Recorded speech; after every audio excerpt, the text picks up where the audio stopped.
2:30.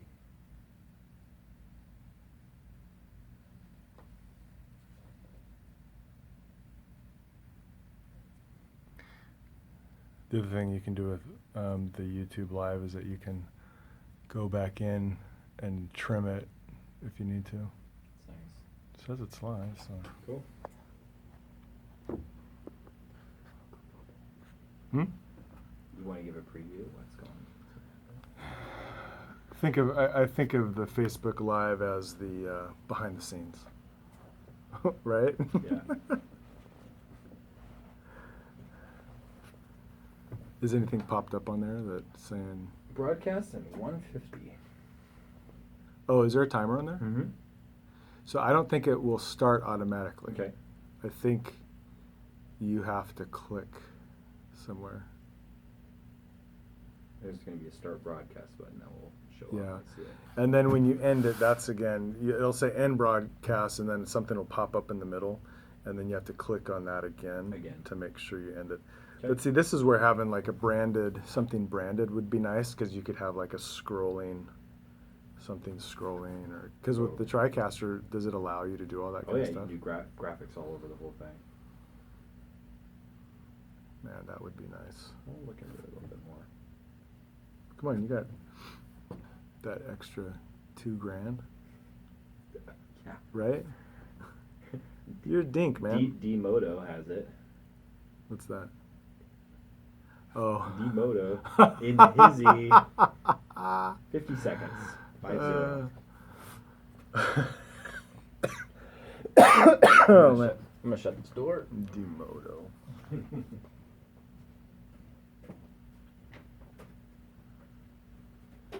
Yeah, you don't want to be the Facebook Live. Gunman filmed killing someone on Facebook Live. All right, 25 seconds.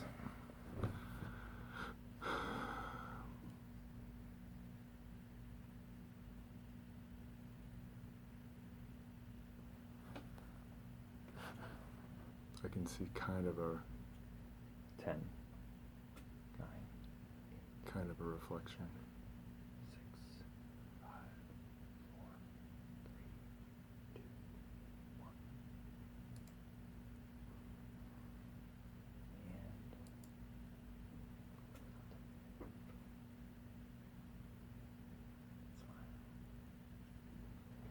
Hey guys, it's Doc David, and we are here again to talk about just some family relationship type stuff.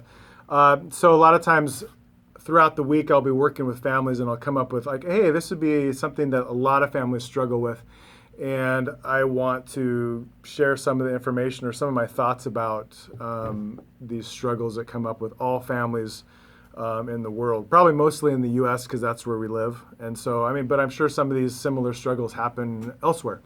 So the issue that I wanted to talk about specifically tonight, well, before we get into that, let me address.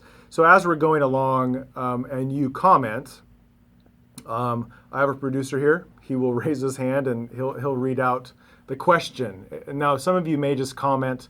Like last time I was here, some people commented goofy things, and fine, I'm fine with goofy things being commented, but my producer's not going to read those things. So if you have like a legitimate, it's all in his judgment. So if you have a legitimate question, I'm willing to answer your legitimate questions. Not something like, hey, what kind of glasses do you wear? That's not a legitimate question for these purposes. So if during this conversation a comment comes up, he's going to let me know, and then if it's a good time, then we will answer that question, or I will answer that question. So I'm Doc David. Hopefully you found me by my Facebook page. If not, please go to my Facebook page, and there's some other videos and some other things that I've written and some other things that I share that hopefully help families and just relationships in general. So this week I have worked with a family that there's some struggles around their teenager and drug use. I know this is a family that's had a long time struggle with their teen and drug use. And I was thinking, if there's going to be families that maybe are watching this or that that they don't know anything about drugs and they don't even know how to interact with their teenager around drugs. And so that's what I specifically wanted to address tonight. So there were 6. So as I was thinking about it, there's 7 ways to maybe, and they're not in level of importance or not in order of importance. They're just some ideas that I've had when you're first finding out or you're first interacting with your teenager about drugs. And it's something that I thought would be beneficial for families to maybe kind of think about as they go into this new experience, this new world, because it's something that can be potentially scary. So one of the things that I think it's important for people to remember is that you are not alone in this. There are thousands of people throughout the United States and throughout the world that have interacted with their teenagers and interacted with them around drug use. Now, a lot of times you parents maybe even used drugs when you were teens, and so your parents didn't handle it well, and so you don't have a good kind of compass to figure out how you're going to handle that with your teens. And so one of the resources that I always recommend to people is Alcoholics Anonymous. Now, there's a group called Al-Anon, which is for family members of drug-addicted people or drug users. And so it's a place where you can go and talk to other people who have a lot more experience about interacting with family members or interacting with people in relationships that have used drugs. And so Al-Anon's a great resource. You just go on Google and write ALANON, and then it'll probably come up with something in your area that, a resource that you can interact with. A second thing that I'm going to really suggest is that you have a plan. A lot of times a crisis hits a family and people kind of just freeze in the tracks and they don't know what to do. One thing I really encourage you to do, just in general, is that when a crisis does hit your family, and in particular when you have drug use hit your family, is that you have a plan and not have a knee-jerk reaction. I'm a knee-jerk reaction guy, and so I work hard to not have knee-jerk reactions to things. And so finding drugs or alcohol in your teen's room is definitely knee-jerk reaction producing. And so this isn't something that's going to just immediately solve itself by a knee-jerk reaction. That's why I think sitting down either with your teen or with your significant other or with other family members is important, because then you can kind of work together to think, okay, what's a plan that we need to have? You could even get a helping professional involved, because that's what they're there for. They're trained specifically at times to help with addictions and things like that. And again, Google's a great resource for something like that. Because I'm not specific to you that's watching this, having something, using Google is a great way to put in your zip code and put drug addiction counselors, and then a lot of things will pop up for you. Psychology Today is also a great resource for that kind of information as well.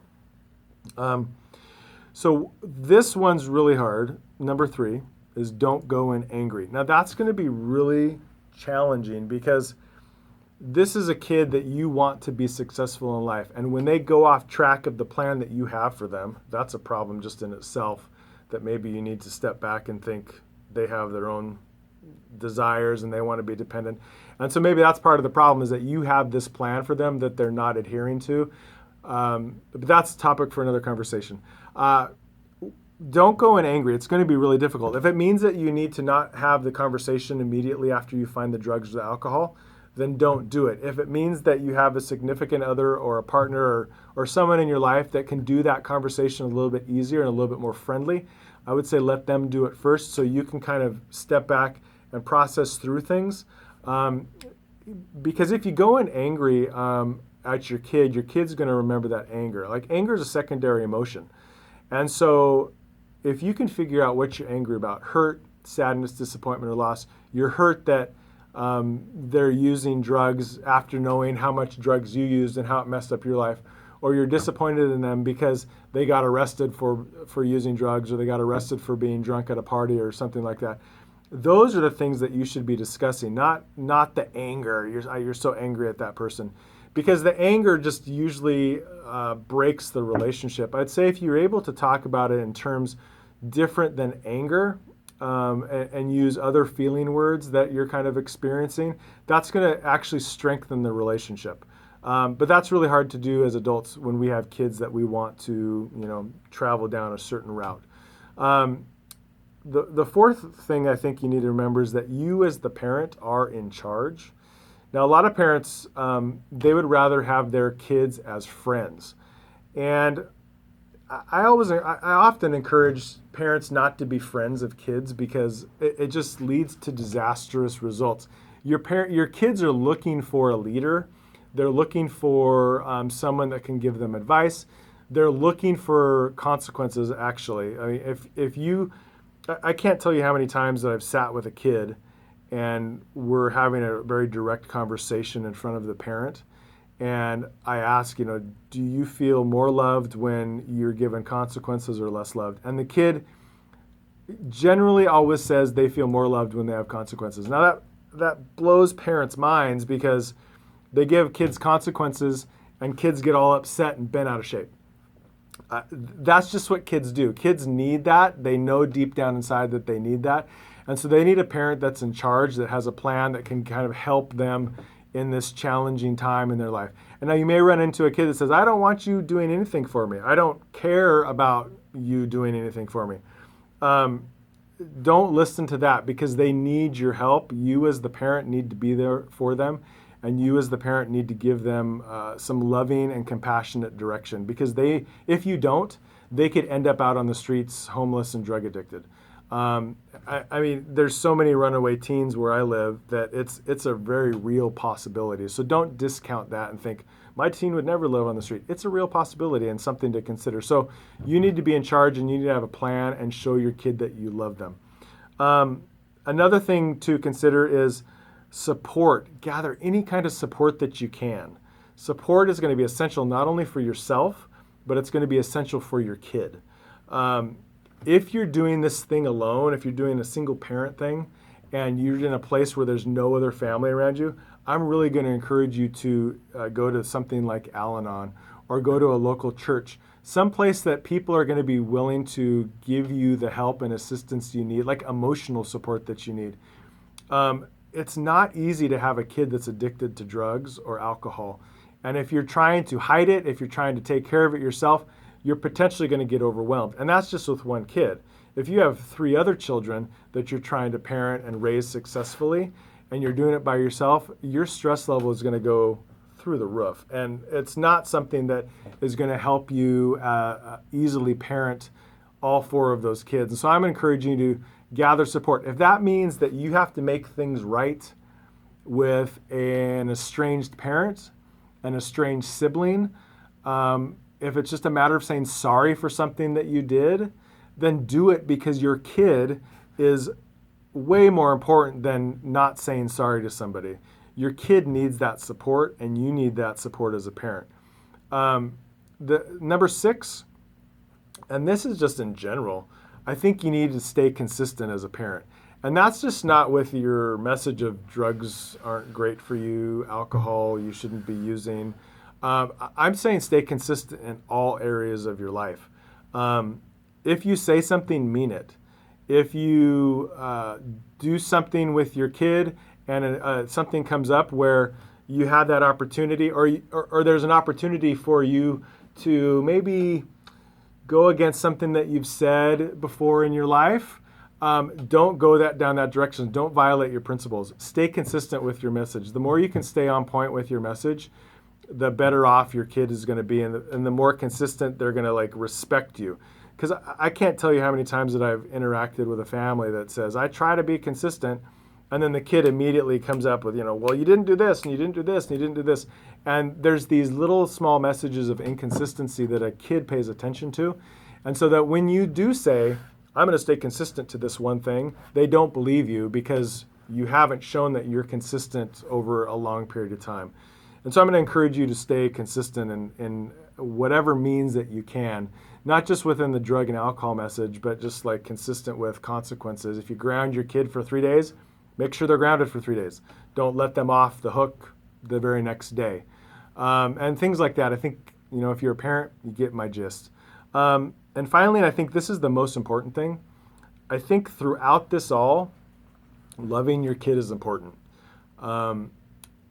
A lot of times we as parents have grown up in a way that we weren't loved potentially, or we were parented in a way that affects how we parent our kids. And through all these different things and through this drug use and, going to their room and finding alcohol and them hanging out with, drug dealers or whatever, you need to love your kid. And sometimes that means tough love. Sometimes it means just being compassionate with them. Sometimes it means being empathetic or sympathetic with them. Overall, the biggest message is just this umbrella of love your kid through this all. Because a lot of times, if a kid is like to the point where they're using drugs and alcohol and they have a parent that says, get out of my house, I don't want to deal with you, there's nothing stopping them. I mean, that's heartbreaking for a kid. And they won't ever tell you that, but it's heartbreaking for a kid. And so what do they have to lose? They'll just keep using drugs more or using alcohol more because it's going to potentially help them deal with the pain of you not loving them. And so throughout all of this, I would just encourage you to love your kid. It's going to be difficult, but I think you can do it. So these are 7 ideas that I've just had as I've worked with teenagers and their families. And you may have some other ones that you feel free to mention in the comment section below. Some ideas that you may have as a parent or you may have as a therapist in working with teenagers that are kind of using drugs and alcohol to help deal with life. One of the things I really encourage you to do is, if you haven't yet, to come over to Facebook and look for Doc David and just come follow my page. I do a lot of things on Facebook, and I've just started doing this Facebook live stream thing, so hopefully we'll see. Hopefully this will take off a little bit, or I'll get some comments and be able to answer questions. I'm always up for answering questions. You can email me via the Facebook Messenger, or you can email me at headshrinkinc. That's headshrinkinc@gmail.com. Yeah, thanks for listening in, and we'll hopefully do another one next week. Take care.